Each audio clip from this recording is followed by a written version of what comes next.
قل إن صلاتي ونسكي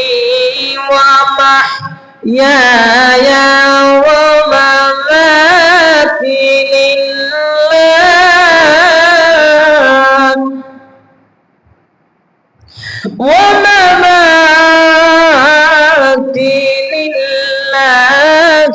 رب العالمين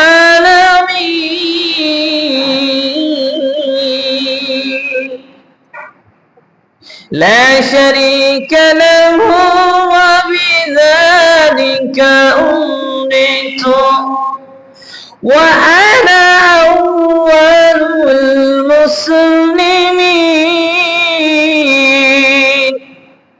আল্লাহ পাক রব্বুল আলামিন পবিত্র কুরআনুল কারীমের মধ্যে 6 নম্বর সূরা সূরাতুল আনআমের 162 ও 63 নম্বর আয়াতের মধ্যে জানান, হে নবী আপনি বলে দেন, হে আমার প্রিয় হাবিব আপনি বলে দেন, ইন্না সলাতি ওয়া নুসুকি ওয়া মাহইয়ায়া ওয়া মামাতি লিল্লাহি রাব্বিল আলামিন। নিশ্চয় আমার নামাজ, আমার ইবাদত, আমার জীবন, আমার মরণ একমাত্র আল্লাহর জন্যই। আমি যা কিছু করি না কেন সব কিছুই আল্লাহর জন্য।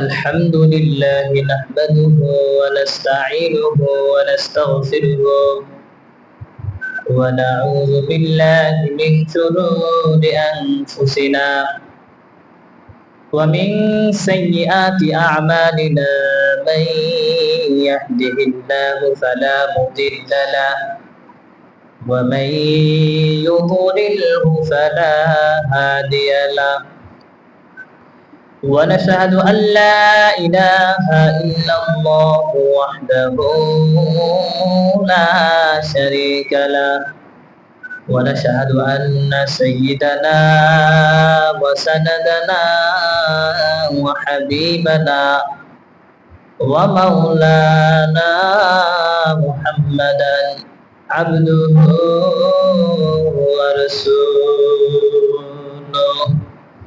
الذي أرسله بالحق بشيرا ونذيرا وداعيا إلى الله بإذنه وسراجا منيرا فقد قال الله تعالى في كلامه المجيد والفرقان الحميد أعوذ بالله من الشيطان الرجيم بسم الله الرحمن الرحيم إنا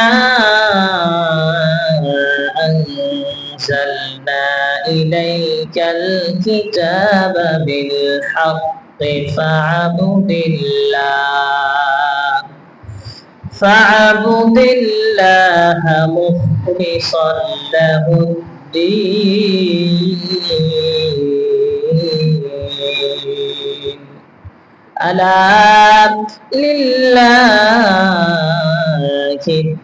الدين الخالص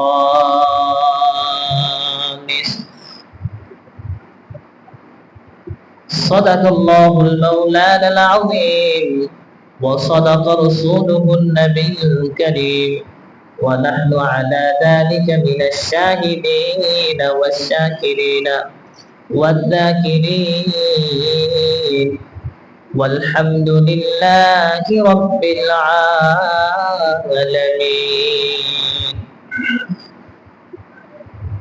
سبحانك لا علم لنا إلا ما علمتنا إنك أنت العليم الحكيم الحمد لله সমস্ত প্রশংসা সমস্ত তারিফ মহান রব্বুল আলামিনের দরবারে, যে মহান রব্বুল আলামিন আপনাকে আমাকে জুমার দিন মসজিদে আসার জন্য বসার জন্য তৌফিক দান করলেন।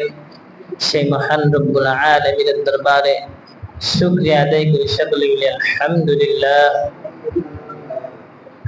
মুক্তির দুধ মা আমানার নয়ন মনি দো জাহানের কান্ডারি সাইয়্যিদুল মুরসালিন সাইয়্যিদুস সাকলাইন রাহমাতাল লিল আলামিন, দো জাহানের কান্ডারি দো জাহানের বাদশা, যিনি আমাদেরকে জাহান্নাম থেকে বাঁচার পথ দেখিয়ে দিয়েছেন, যিনি আমাদেরকে জান্নাত যাওয়ার জন্য পথ দেখাই দিয়েছেন, সেই মহান রাসূলের প্রতি দরুদ শরীফ পাঠ করি, সকলে বলি সাল্লাল্লাহু আলাইহি ওয়াসাল্লাম। আমরা ইবাদত করি, আল্লাহ পাকের ইবাদত করি, যা কিছু করি, এই ইবাদত গুলো কবুল হওয়ার জন্য দুইটি শর্ত রয়েছে, দুইটি নীতিমালা রয়েছে। এই দুইটি নীতিমালা যদি আমি আপনি না গ্রহণ করে ইবাদত করি, আমাদের ইবাদত আল্লাহ তাআলার দরবারে গ্রহণযোগ্য হবে না। এই দুইটি নীতিমালার মধ্যে একটি মানলাম আরেকটি মানলাম না, তাও আমার আপনার ইবাদত আল্লাহ তাআলার কাছে গ্রহণযোগ্য হবে না। তো নীতিমালা যদি না মেনে ইবাদত করি, এই যে 7টা দিন যদি আমি আপনি লাভকে লাঠি মেরে ঠান্ডা পানি দিয়ে উযু বানাইয়া আল্লাহর ইবাদত করলাম, কিন্তু এই দুটি নিয়মের নীতিমালার একটাও পালন করলাম না, ইবাদত করলাম, দেখা গেল আমার কষ্টই হইল, এই ইবাদতটা ফাও হয়ে গেল। কষ্ট করলাম কিন্তু ইবাদত কবুল হলো না। এই দুইটি নীতিমালা আমার আপনার ভিতরে যখন আসবে, তখন ইবাদত করার দ্বারা ইবাদত আল্লাহ পাকের দরবারে কবুল হয়ে যাবে, গ্রহণযোগ্য হবে। সেই দুইটি কি? 1 নম্বরে ইখলাস থাকতে হবে, 1 নম্বরে ইখলাস থাকতে হবে। 2 নম্বরে শরীয়তের নীতিমালা অনুযায়ী অর্থাৎ সুন্নাহ মোতাবেক ইবাদত করতে হবে। ইখলাস মানলেন কিন্তু শরীয়তের নীতিমালা না মেনে ইবাদত করলেন, ইবাদত কবুল হবে না। শরীয়তের নীতিমালা অর্থাৎ সুন্নাহ মোতাবেক ইবাদত করলেন, কিন্তু ইখলাস নাই আপনার অন্তরে, আপনার ভিতরে ইখলাস নাই, ইবাদত কবুল হবে না। তো আমরা জানি ইখলাস কাকে বলে।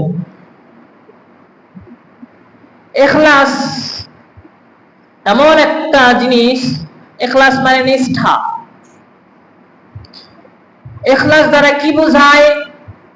এর মানে হচ্ছে আমি মসজিদে আসছি আল্লাহ তাআলার সন্তুষ্টি করার জন্য, আল্লাহ তাআলাকে সন্তুষ্টি করার জন্য মসজিদে আসছি। আমি মসজিদ থেকে বাসায় যাব তাও আল্লাহ তাআলার সন্তুষ্টির জন্য। আমি উঠা থেকে বসবো আল্লাহ তাআলার সন্তুষ্টির জন্য। আমি কাউকে কিছু দান করব আল্লাহ তাআলার সন্তুষ্টির জন্য। আমি গায়ে জুব্বা লাগাবো আল্লাহ তাআলার সন্তুষ্টির জন্য। আমি মাথায় পাগড়ি লাগাবো আল্লাহ তাআলার সন্তুষ্টির জন্য। আমি খানা খাবো এটাও আল্লাহ তাআলার সন্তুষ্টির জন্য। অতএব আমরা যা কিছু করব, যা করব সব কার জন্য হবে? একমাত্র আল্লাহ তাআলার সন্তুষ্টির জন্যই হবে। যখন আপনি আর আমি আল্লাহ তাআলার সন্তুষ্টির জন্য সব করব, আর এটার নামই হলো ইখলাস। রাস্তা দিয়ে হাঁটতেছেন আল্লাহ তাআলার সন্তুষ্টির জন্য হাঁটতেছেন, এটার নামই ইখলাস। আসুন আমরা জেনে নেই কালামুল্লাহ শরীফ থেকে দলিল নিয়ে নেই ইখলাস বিষয়ে আল্লাহ পাক কি বলেছেন। 6 নম্বর সূরা আনআমের 162 ও 63 নম্বর আয়াতের মধ্যে আল্লাহ পাক জানায়া দেন, কুল ইন্না সালাতি ওয়া নুসুকি ওয়া মাহইয়ায়া ওয়া মামাতি লিল্লাহ ومماتي لله رب العالمين لا شريك له وبذلك أمرت وأنا أول المسلمين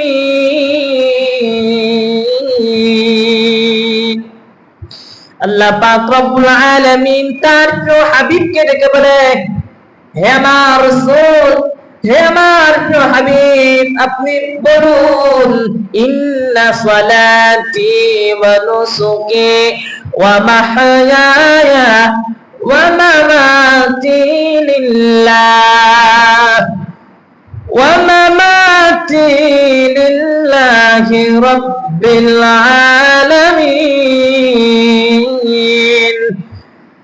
আপনি বলে দেন, আপনি বলুন, আমার নামাজ, আমার ইবাদত, আমার জীবন, আমার মরণ, আমার সবকিছু লিল্লাহি রাব্বিল আলামিন, একমাত্র আল্লাহ তাআলার সন্তুষ্টির জন্য, একমাত্র আল্লাহ তাআলার সন্তুষ্টির জন্য আমি যা কিছু করব একমাত্র আল্লাহ তাআলার সন্তুষ্টি করার লক্ষ্যে করব। এটার নাম ইখলাস। এই ব্যাপারে সূরা আনামের 162 ও 63 নম্বর আয়াতে আল্লাহ পাক ঘোষণা করে দেন, আলা লা শারীকা লাহু ওয়া বিযালিকা উমরিতু ওয়া আনা আউয়ালুল মুসলিমিন। যার কোনো শরীক নাই, আমরা নিযুক্ত হইলাম তার ইবাদত করার জন্য, একমাত্র আমরাই নিযুক্ত হলাম আল্লাহ তাআলার ইবাদত করার জন্য। ওয়া আনা আউয়ালুল মুসলিমিন, এবং আত্মসমর্পণকারীদের মধ্যে আমরাই সর্বপ্রথম।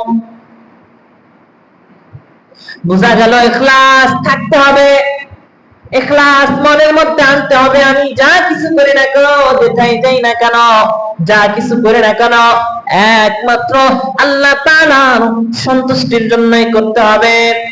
যদি আল্লাহ তাআলার সন্তুষ্টির জন্য আমি আপনি ইবাদত বন্দেগী যা কিছু করব, তাহলে এই ইবাদতটা কবুল হওয়ার জন্য, গ্রহণযোগ্য হওয়ার তালিকায় এই লেখা হয়ে যাবে। এবার আসেন, শরীয়তের নীতিমালা অনুযায়ী ইবাদত করতে হবে, সুন্নাহ মোতাবেক ইবাদত করতে হবে। ইখলাস মানে জানলাম, ইখলাস মানে আল্লাহ তাআলা সন্তুষ্টির জন্য আমি যা করব সবই আল্লাহ তাআলা সন্তুষ্টির জন্য। শরীয়তের নীতিমালা অনুযায়ী ইবাদত না করলে ইবাদত কবুল হবে না। আসেন, জুমার নামাজ 2 রাকাত, জুমার নামাজ 2 রাকাত, শরীয়তের নীতিমালা অনুযায়ী সুন্নাহ মোতাবেক জুমার নামাজ 2 রাকাত। আমার মধ্যে ইখলাস আছে, ভরপুর ইখলাস। ইখলাস নিয়ে আমি বলতেছি, জুমার নামাজ 2 রাকাত, যত বেশি নামাজ পড়ব তত সওয়াব পাইব। জুমার নামাজ 2 রাকাতের জায়গায় 4 বা 8 রাকাত পড়ে নিলাম, বলেন নামাজ কবুল হবে? 2 রাকাতের জায়গায় যেমনি 4 বা 8 রাকাত নামাজ পড়ে নিলে নামাজ কবুল হবে না, কারণ এটা শরীয়তের নিয়ম ভঙ্গ, শরীয়তের নিয়ম, শরীয়তের নীতিমালা অনুযায়ী হয় না এই আমলটা। এই কারণে আপনার ইবাদত কবুল হয় নাই। তেমনি ভাবে শরীয়তের নীতিমালা অনুযায়ী যদি ইবাদত না করা হয়, ইখলাস থাকা সত্ত্বেও ইবাদতটা কবুল হবে না। একজন আল্লাহ তাআলার বান্দা ফুযাইল রাহমাতুল্লাহি আলাইহি বলেন, ইখলাস পূর্ণ আমল যেমন গ্রহণযোগ্য হবে না শরীয়তের নীতিমালা ছাড়া,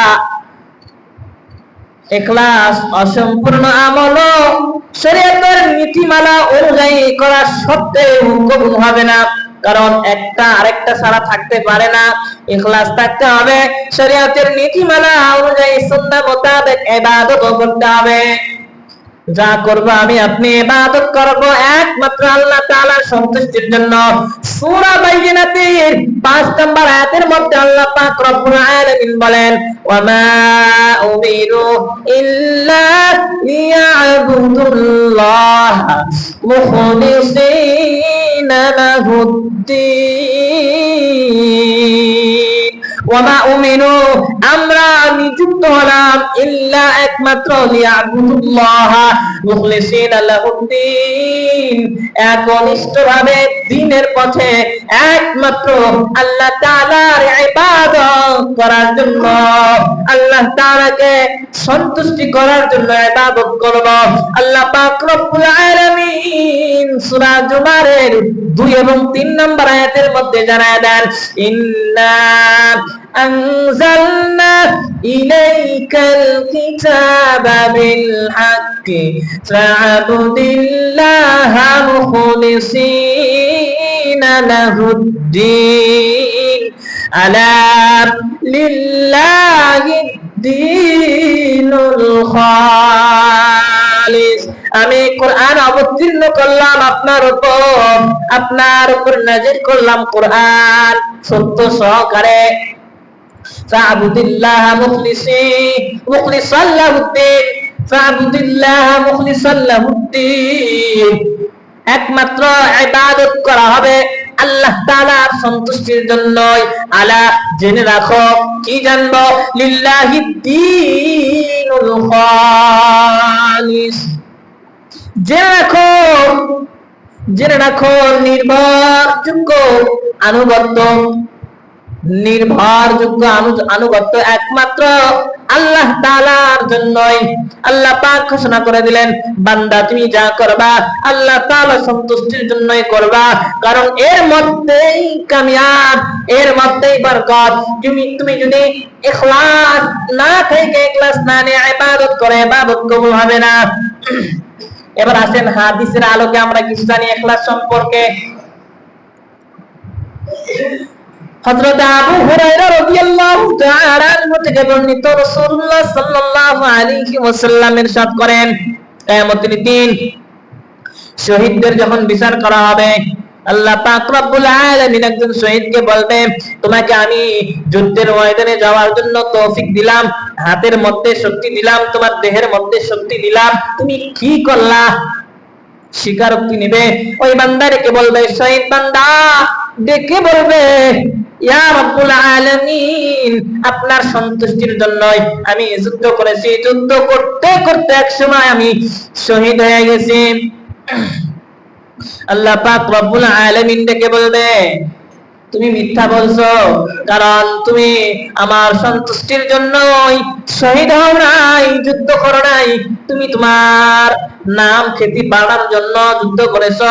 তোমাকে মানুষ যোদ্ধা বলবে, বীর বাহাদুর বলবে, তোমাকে মানুষ শহীদ বলবে, এই জন্যই তুমি যুদ্ধ করেছো। আরেকজন বিচারকে ডাকা হবে, আরেকজন বিচার করা হবে, তাকে জিজ্ঞেস করা হবে, তোমাকে জ্ঞান দেওয়া হয়েছে, জ্ঞান শিকার তৌফিক আমি আল্লাহ দিছি, তুমি কি করলা? ওই আলেম দেখে বলবে, জ্ঞানী জ্ঞানান্বিত হইয়া দেখে বলবে, আল্লাহ আপনি আমাকে জ্ঞানে জ্ঞানান্বিত করছেন, আমাকে আলেম বানাইছেন, আমি আলেম হইছি একমাত্র আল্লাহ আপনার সন্তুষ্টির জন্য। আল্লাহ পাক রব্বুল আলামিন ডেকে বলবে, তুমি মিথ্যা বলছো, কারণ তোমাকে মানুষ আলেম বলবে, এই জন্য তুমি কি করছো? জ্ঞানান্বিত হইছ, কোরআন শিক্ষা করছো, হাদিস শিক্ষা করছো, এই জন্যই।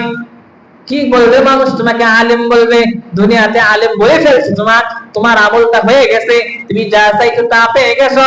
এখন ফেরেশতাদেরকে অর্ডার করা হবে, এ ফেরেশতা নিয়ে যাও, হেসরাইতে জাহান্নামের মধ্যে নিক্ষেপ করা হবে। আরেকজনের বিচার করা হবে, তাকে ধনী বানাইছিল আল্লাহ পাক রব্বুল আলামিন ডেকে বলবে, বান্দা তোমাকে আমি ধন সম্পদ দিলাম, ধনান্বিত করলাম, কি করলা তুমি? বলবে, ইয়া রাব্বুল আলামিন, ধন সম্পদ পাইয়া আমি যেই জায়গায় দান করার দরকার সেই জায়গায় দান করছি, গরিব মিসকিন একজনকেও বাদ দেই নাই দান করা। আল্লাহ পাক রব্বুল আলামিন ডেকে বলবে কি জন্য দান করছো আল্লাহ পাক? আল্লাহ পাকের এই বান্দা ডেকে বলবে আপনার সন্তুষ্টির জন্যই আমি এই দান করছি গরিব দুঃখীকে। আল্লাহ পাক রব্বুল আলামিন ডেকে বলবে বান্দা তুমি মিথ্যা বলছো, কারণ তোমাকে মানুষ দানবীর বলবে, তোমাকে মানুষ দানবীর বলবে, এই জন্য তুমি কি করছো? দান করছো। ফেরেশতাকে অর্ডার দেবে যাও হাসরাইতে হাসরাইতে জাহান্নামের মধ্যে নিক্ষেপ করা হবে।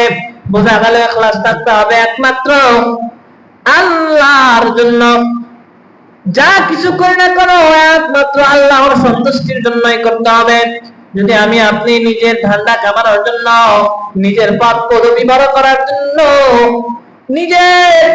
নিজের জ্ঞানে জ্ঞানান্বিত হওয়ার জন্য নিজেই করিনি, আল্লাহ তাআলার সন্তুষ্টি, আল্লাহ তাআলার শুকরিয়া আদায় না করি, দেখা যাবে কিয়ামতের দিন হাসরাইতে হাসরাইতে জাহান্নামের মধ্যে নিক্ষেপ করা হবে। এটা হলো ইখলাস না থাকার কারণে তার শাস্তি হবে জাহান্নামের মধ্যে। কিয়ামতের দিনের একটা ঘটনা রাসূল সাল্লাল্লাহু আলাইহি ওয়াসাল্লাম ফেরেশতাকে জানায় দিলেন।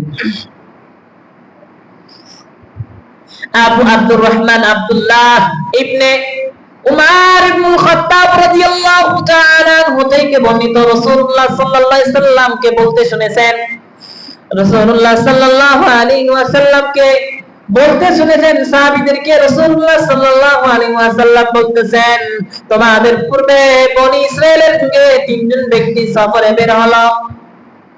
তিনজন ব্যক্তি সফরে বের হওয়ার সময় রাত্রি হয়ে গেল। তারা রাত্রি থাকার জন্য রাতটা পার করার জন্য একটা গুহার মধ্যে প্রবেশ করলো। প্রবেশ করার পরে কিছুক্ষণ পরে ওই গুহার মুখটা উপর থেকে পাথর ঘুরে এসে পড়ে গুহার মুখটা বন্ধ হয়ে গেল। বন্ধ হয়ে যাওয়ার সাথে সাথে তারা চিন্তা করতেছে এই পাথর আমরা তিনজনে কি করতে পারবো না, হটাইতে পারবো না। এখন উপায় একমাত্র আল্লাহ। আল্লাহ যদি এই পাথর সরায় দেয় তাহলে আমরা বেঁচে যাবো, আর যদি না সরায় তাহলে আমরা আমাদের এখানেই থাকতে হবে।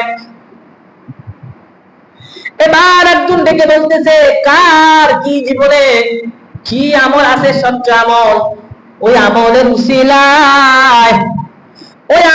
উসিলায় আল্লাহ তাআলার দরবারে দোয়া করতে থাকো। একজন দোয়া করতেছে ইয়া রাব্বুল আলামিন আপনি জানেন আমার ঘরে আমার বাবা মা বৃদ্ধ, সন্ধ্যাবেলায় যখন আমি দুধ পান করাইতাম, আমার বাবা আমাকে দুধ পান করাইতাম, তারপরে নিজে খাইতাম, সন্তানকে স্ত্রীকে দাস দাসীকে খাওয়াইতাম। একদিন হঠাৎ করে আমার ঘাস আনতে দেরি হয়ে গেল, এসে দেখি সবাই ঘুমিয়ে গেছে, বাবা মা ঘুমিয়ে গেছে। আমি দুধ নিয়ে বাবা মা কক্ষে যায়, দেখি বাবা মা ঘুমিয়ে আছে। আমি ডাকলাম না, কারণ তাদের ঘুমের ব্যাঘাত ঘটবে। দাঁড়ায় রইলাম, ফজরের আজান হয়ে গেল, বাবা মা উঠে গেল, দুধ পান করলো। সারা রাত্রে সন্তান স্ত্রীরা বলতেছে আমাদেরকে দুধ দাও, আমরা ক্ষুধার তাড়নায় বাঁচতেছি না, কিন্তু তাদেরকে দুধ দেয় নাই। বাবা মাকে ভালোবেসে বাবা মাকে আগে খাওয়াবে, তারপর সন্তানদেরকে নিজে খাবে। এই আমল যদি আমি আল্লাহ আপনার সন্তুষ্টির জন্য করে থাকি তাহলে আপনি আমাদের এই বিপদে রক্ষা করুন। সঙ্গে সঙ্গে পাথরটা একটু সরে গেল। আরেকজন থেকে বলতেছে আমার এক বোন ছিল সুন্দর, কাছে তো বোন, আমি তাকে ভালোবাসতাম, সে বিপদে পড়ে এসে বলতেছে ভাইজান আমাকে কিছু খাদ্য দান, আমি ক্ষুধার তাড়নায় সইতে পারতেছি না। বলতেছে তোমাকে আমার সাথে থাকতে হবে, তারপরে আমি তোমাকে খাদ্য দিব। বোন রাজি না হয়ে চলে গেল। কয়েকদিন পর যখন উপায় না পাইয়া ওই ভাইয়ের প্রস্তাবে রাজি হয়ে গেল, ভাই যখন দরজা বন্ধ করলো, মহিলা ডাকতে বলতেছে, ওই বোন ডাকতে বলতেছে এ ভাই সরে নাও, এখানে কেউ না দেখতে পারে কিন্তু আল্লাহ দেখতেছে, তুমি আল্লাহ তাআলাকে ভয় করো। সঙ্গে সঙ্গে দরজা খুলে ওই লোকটি বলতেছে আমি বের হয়ে চলে আসছি, আমার বোনকে আমি ধর্ষণ করি নাই। ও আল্লাহ, আপনার সন্তুষ্টির জন্য আল্লাহ আপনাকে ভয় করে যদি আমি ওই দিন পাওয়া জিনিসকে না পাইয়া চলে আসছি, মাওলা গো, এই আমলের শিলায় আপনি আমাদের বিপদে রক্ষা করুন। সঙ্গে সঙ্গে পাথর আরেকটু সরে গেল। আরেকজন দেখে বলতেছে, ইয়া রাব্বুল আলামিন, আমি মানুষকে খাটাই, আমার কাছে এসে মানুষ কাজ করে, আমি তাদেরকে টাকা দেই, মজুরি দিয়ে দেই। হঠাৎ করে একদিন কাজ করে মজুরি না নিয়ে চলে গেল। ওই মজুরির টাকাটা আমি না খরচ করে, নিজের পকেটে না ভরে, তার জন্য ওই মজুরির টাকা দিয়ে ছাগল কিনলাম। ছাগল কেনার পর ওটা দিয়ে আস্তে আস্তে বৃদ্ধি হতে থাকলো তার টাকা। হঠাৎ করে কয়েক বছর পর এসে বলতেছে, আমার মজুরির টাকা আমাকে দেন। তাকে বলতেছে, এই দেখো তোমার ছাগল, গরু, ভেড়া, এগুলো তোমার, এগুলো তো আমার না। বলতেছে, তোমার মজুরি দিয়া তো দিন আমি তোমাকে এগুলো করে দিচ্ছি, তোমার এগুলো তুমি নিয়ে যাও। ওই বান্দা রেখে বলে, আমি আল্লাহ এই কাজটা যদি আল্লাহ আপনার সন্তুষ্টির জন্য আপনাকে ভয় করে করে থাকি, আপনি আমাকে আমাদের এই বিপদ থেকে রক্ষা করুন। সঙ্গে সঙ্গে পাথর সরে গেল। বোঝা গেল ইখলাস থাকতে হবে। ইখলাস একমাত্র আল্লাহ তাআলার সন্তুষ্টির জন্য যে আমলটা করবে, ওই আমলটা গ্রহণযোগ্য হবে শরীয়তের নীতিমালা অনুযায়ী আর সুন্নাহ মোতাবেক। ইখলাস বিহীন আমল করলে আমল গ্রহণযোগ্য হবে না। আর এগুলো ছাড়া আমল করলে আমল গ্রহণযোগ্য হবে না। ইখলাসে থাকতে হবে, শরীয়তের নীতিমালা সুন্নাহ মোতাবেক ইবাদত করতে হবে, তাহলে আমার আপনার ইবাদত কবুল হবে। আল্লাহ পাক রব্বুল আলামিন আপনাকে আমাকে যা কিছু করবো একমাত্র আল্লাহ তাআলার জন্যই যেন করতে পারি, সেই তৌফিক দান করুন। সকলে বলে আল্লাহুম্মা আমিন।